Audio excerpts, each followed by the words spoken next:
He had given up on his studies. Nearly every day he read through advertisements, made phone calls, and attended viewings. He had knocked on countless doors, stood in the rain waiting for real estate agents to show up, but always in vain. There was always someone with more money, or the apartment was already sold. For over a year and a half, he wandered the streets of the beautiful, vibrant city he so desperately wanted to be part of. Now, he was sitting there, 5 floors up, simply happy. The apartment he had finally secured wasn't in great shape. There was no shower, and the kitchen still had a wood-burning stove. It wasn't luxurious, but it was his. Then there was the pantry.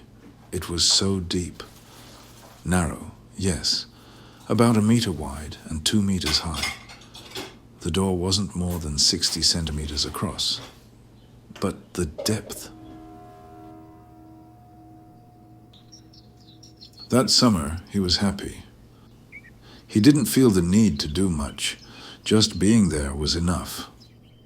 But as summer slowly gave way to autumn, the thrill of having his own apartment began to fade.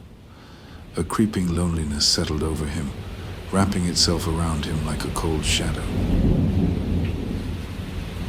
Nowadays, he mostly sat in front of the TV, drinking beer. Sure, he drank a bit, but it wasn't like he was sitting on a park bench with the local drunks. So he wasn't really an alcoholic. One evening, as he sat watching TV, he heard a faint noise coming from the kitchen. Was it coming from the pantry? Since he'd been planning to grab another beer anyway, he figured he might as well check out what had happened. He couldn't believe his eyes. The 4 beers he had stored in the pantry had somehow turned into just one. And he thought he heard something, a faint echo like the sound of a heavy belch rippling outward, spreading like waves in water. When winter arrived, the room became bitterly cold, almost unbearable. He had started spending most of his time in the kitchen, feeding the old wood-burning stove with firewood, even though he wasn't supposed to use it. But the kitchen was practical. It wasn't just warmer. It also kept the beer close, always within arm's reach. But beer wasn't cheap. To keep his supply going, he had sold his camera. Now he sat slouched at the kitchen table, staring blankly at the floor, muttering to himself. But then, someone answered. Yeah, as if someone was responding to his thoughts. Was he finally losing his mind? But the noise didn't stop. It lingered, persistent. Is someone in there?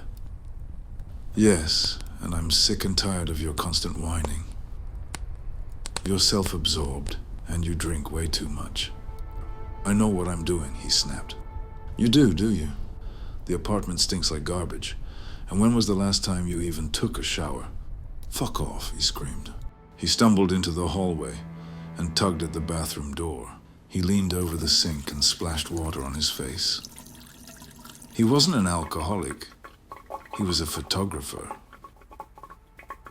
Suddenly, anger surged through him. This is my apartment, he thought, his indignation taking hold. Without hesitation, he marched back into the kitchen. He cautiously cracked open the pantry door. No signs of life. A few empty cans lay scattered by the side of the shelves, but otherwise nothing out of the ordinary. He couldn't help himself. Curiosity tugged at him as he carefully maneuvered between the floor and the lowest shelf, slipping past the barrier of shelves and into the space beyond.